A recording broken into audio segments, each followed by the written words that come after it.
I continue, I go back in the room and it starts in again, the targeted burning against my lower back. So I believe it's some sort of targeted thing on you.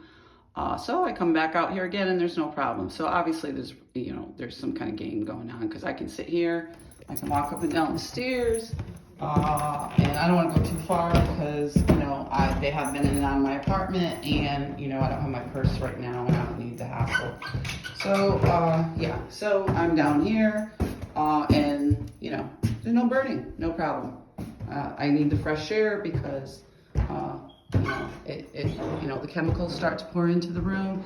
I still hear the beeping from the battery, obviously in the smoke alarm. It seems that it wasn't changed. I don't know whether the maintenance man forgot or somebody didn't tell him. It seems this place over here is the eyes and ears. I don't know why he didn't mention that. Obviously there needs to be a smoke alarm replaced, a battery. I don't know, or maybe it's another noise. I don't know. See, I'm not a maintenance person and you shouldn't have to go through this kind of hell to have people, hold up their end of the bargain. There is a lease and, things should be maintained in a proper way. Not calling tenants crazy and this, that. See, the difference in temperature here is pretty extreme. It's pretty warm out there with a furnace working. Now the police say, oh, well, heat rises. Well, I was a landlord 20 years and I'm getting a little tired of being insulted and treated as if I don't understand a thing or two about being a landlord. I have the windows open now because the chemicals start pouring in.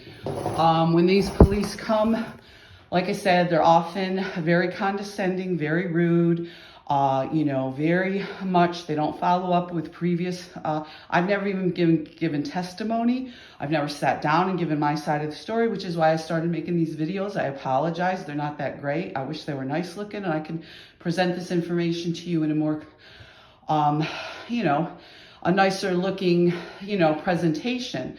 But this is the way my divorce was handled. It's repugnant the way I was treated by these divorce attorney. I didn't even have a divorce attorney. These public offenders that I went to high school with, these judges, it was repugnant the way they treated me.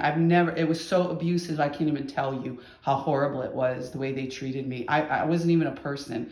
I was an object. I was a thing that should have been thrown in the trash. And they pretty much told me that throughout the process. I had Judge Lorman in traffic court, removing me from my home. Judge Asen has given, quips to the press, the little bit that we have, the Vera Institute, about how they can do whatever they want because there's no press up there. So I will repeatedly talk about what's going on. It was absolutely horrible, what's going on up there, and we do have ongoing problems with our family court system. I also was there too, briefly. A black woman judge, which was very surprising. Here she's a woman. She treated me as if I had no rights at all, joked and laughed with my ex-husband about his vacation while I was forced to be in a parking lot because they removed me from my home in traffic court. I have repeatedly tried to do due process, get lawyers, present evidence. They've stolen evidence. They've stolen my iPhones. They smashed my computers. My mother smashed my computer. It's just been ongoing violence and abuse since this started, and it doesn't let up. I've tried to move other places. I went to Maine. I've come here to Albany. I went up to Northville. I went to Schenectady. I've tried to get rooms, and it's the same sort of thing. Problems with heat, problems with the bathroom, people making up more false allegations.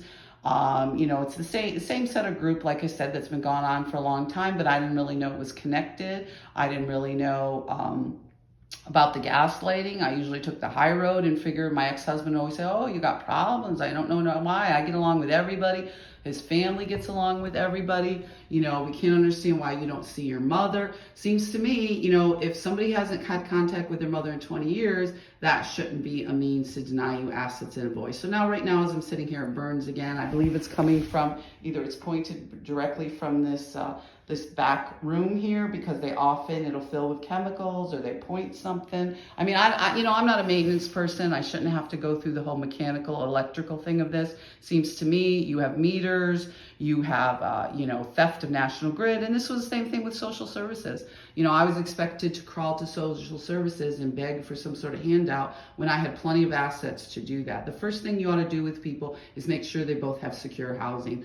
There was over 10 properties with these estates, with these other women that I took care of that made promises that their estates were involved with mine, yada, yada, yada. I got 10 minutes with this lawyer they appointed in McDonald's to, you know, go through this whole estate, and she did the exact opposite of what I wanted to do, and then she wouldn't return my calls, what I wanted her to do. So we can go on, and we can discuss the legal abuse.